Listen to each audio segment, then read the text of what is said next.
Hello friends, एक और फिर से आपका स्वागत है हमारे यूट्यूब चैनल में। आज के इस नए वीडियो में हम बात करने वाले हैं बिहार लोक सेवा आयोग की तरफ से हेडमास्टर के लिए सीनियर सेकेंडरी स्कूल के लिए यहाँ पर वैकेंसी आई है और यदि आप इसके लिए एलिजिबल हैं तो आप बिल्कुल इस फॉर्म को भर सकते हैं। इस वीडियो में पूरे स्टेप बाय स्टेप आपको बताने वाला हूँ क्या क्या डॉक्यूमेंट लगेगा, क्या क्या एलिजिबिलिटी क्राइटेरिया है इस फॉर्म को भरने के लिए। फुल प्रोसेस में आपको बात करने वाला हूँ इस वीडियो में, तो बस बने रहें इस वीडियो में। इस वीडियो को बिना देर किए चलिए शुरू करते हैं।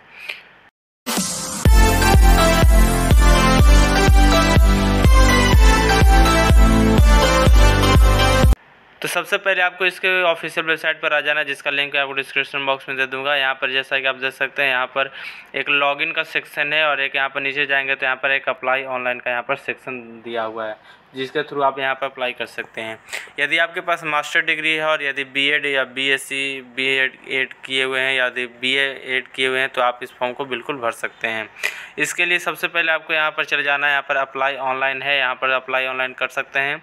और क्या क्या इंस्ट्रक्शन आपको पढ़ना है, तो इंस्ट्रक्शन यहाँ पर पीडीएफ फॉर्म में भी दिया हुआ है, जिसको आप यहाँ पर डाउनलोड करके पढ़ सकते हैं। तो सबसे पहले यहाँ पर अप्लाई ऑनलाइन पर आपको क्लिक कर देना है।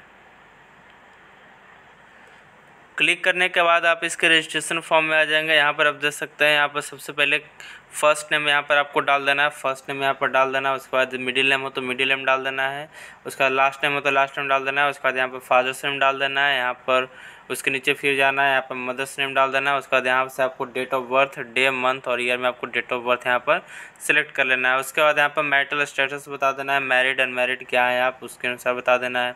उसके बाद यहाँ से आप जेंडर सेलेक्ट कर सकते हैं, जेंडर आपका। उसके बाद यहाँ पर आधार नंबर देना है, यदि है देना चाहते हैं तो दे सकते हैं, कोई जरूरी नहीं है। उसके बाद यहाँ पर सिटीजन इंडिया आपके पास यस होना चाहिए। उसके बाद यहाँ पर पूछा जाए कि परमानेंट है रेसिडेंस आपका बिहार का परमानेंट है, तो यदि ये है तो आपको यस करना है। यस करने के बाद आपको रिजर्वेशन कैटेगरी में यदि है तो यस करना है। उसके बाद रिजर्वेशन कैटेगरी आपको चुन लेना है। यदि नहीं है आप परमानेंट बिहार का तो आप नो कर सकते हैं। और यदि आप नो करते हैं तो आप कोई भी रिजर्वेशन कैटेगरी के अंतर्गत नहीं आएंगे। तो यदि हैं तो यस करके आप चूज कर सकते हैं। उसके बाद फिर आपको नीचे को जाना है, यहाँ पर कास्ट, यहाँ पर कास्ट सर्टिफिकेट नंबर डाल देना है। जो भी आपका कास्ट यहाँ पर चूज़ करें उसके अनुसार यहाँ पर कास्ट सर्टिफिकेट नंबर डाल देना है। उसके बाद आपको नीचे को जाना है। नीचे को जाने के बाद आपसे पूछा जा रहा है फ्रीडम फाइटर के सन या ग्रैंड सन है, तो यदि हैं तो यस करना है, नहीं है तो आपको नो कर देना है।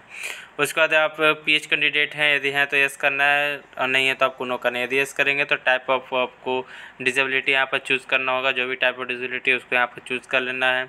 उसके बाद यहाँ पर आपको नीचे को जाना है, यहाँ पर आपको एड्रेस डालना है। तो एड्रेस डालने में सबसे पहले एड्रेस लाइन 1 में डाल देना है, 2 में, 3 में डाल देना है। उसके बाद यहाँ से आपको अपना स्टेट को सिलेक्ट कर लेना है। स्टेट आपका क्या है, स्टेट को यहाँ पर सेलेक्ट कर लेना है। स्टेट को सेलेक्ट करने के बाद फिर यहाँ पर आपको अपना डिस्ट्रिक्ट को सेलेक्ट कर लेना है। उसके बाद यहाँ पर आपको अपना पिन कोड नंबर दे देना है। इतना देने के बाद फिर यहाँ पर परमानेंट एड्रेस डालना है। यदि दोनों सेम है तो आप सेम डाल सकते हैं, यदि अलग अलग है तो आप अलग अलग भी वैसे की तरह यहाँ पर डाल सकते हैं। उसके बाद नीचे की ओर जाना है। उसके बाद आपके पास पूछा जा रहा है रिक्वायर्ड एसेंशियल क्वालिफिकेशन, जो इसकी क्राइटेरिया है उसके अनुसार है तो आपके पास यस होना चाहिए, नहीं है तो आप इस फॉर्म को भर ही नहीं सकते हैं। उसके बाद यहाँ पर आपको नीचे को जाना है। उसके बाद यहाँ पर ईमेल यहाँ पर आपको डालना है। यहाँ पर आपको ईमेल डालना है। ईमेल डालने के बाद यहाँ पर गेट ईमेल कोड करना है, तो आपके ईमेल पर एक कोड आएगा जिसको आपको यहाँ पर डाल करके वेरीफाई कर लेना है। उसी तरह से आपको यहाँ पर मोबाइल नंबर डालना है। मोबाइल नंबर डाल करके आपको गेट मोबाइल ओटीपी करके यहाँ पर जो ओटीपी आएगा उसको यहाँ पर डाल करके वेरीफाई कर लेना है। इतना करने के बाद ये जो कैप्चा नज़र आ रहा है, कैप्चा को आपको यहाँ पर डाल देना है। डालने के बाद आपको सबमिट रजिस्ट्रेशन फॉर्म पर आपको क्लिक कर देना है। सबमिट करने के बाद फिर आपका जो रजिस्ट्रेशन फॉर्म सबमिट हो जाएगा। उसके बाद यहाँ ऐसा इंटरफेस आ जाएगा, यहाँ जैसा कि आप देख सकते हैं। इसके बाद फिर आपको करना रहेगा, यहाँ पर चाहे तो अपडेट करके यहाँ पर सुधार कर सकते हैं। उसके बाद यहाँ पर click here to for payment पर आपको क्लिक करके पेमेंट कर देना है। इसे आप स्क्रीनशॉट कर ले करके रख सकते हैं, जिसमें आपका सारा रजिस्ट्रेशन नंबर आपको दिया, जिससे आप बाद में लॉगिन कर सकते हैं। आपका पासवर्ड भी जनरेट होकर के आ जाएगा और यही सेम चीज़ आपके जीमेल पर भी आ जाएगा, वहाँ से भी आप देख सकते हैं। और इसके बाद पेमेंट करने के बाद फिर आगे का प्रोसेस है। यहाँ पर मैं पेमेंट करके नहीं दिखा रहा हूँ, नहीं तो इसके आगे का भी एक प्रोसेस है। आपको क्वालिफ़िकेशन आपको डालना होगा, तो वो भी मैं आपको स्टेप बाय स्टेप बता देता हूँ कि कैसे आपको क्वालिफ़िकेशन आपको डालना है। पेमेंट करने के बाद फिर आपको अपना क्वालिफ़िकेशन डालना है, जिसमें सबसे पहले आपको बीएड का डालना होगा, उसके बाद पोस्ट ग्रेजुएशन यानी कि मास्टर डिग्री का डालना होगा, उसके बाद ग्रेजुएशन का, इंटरमीडिएट का और मैट्रिक का।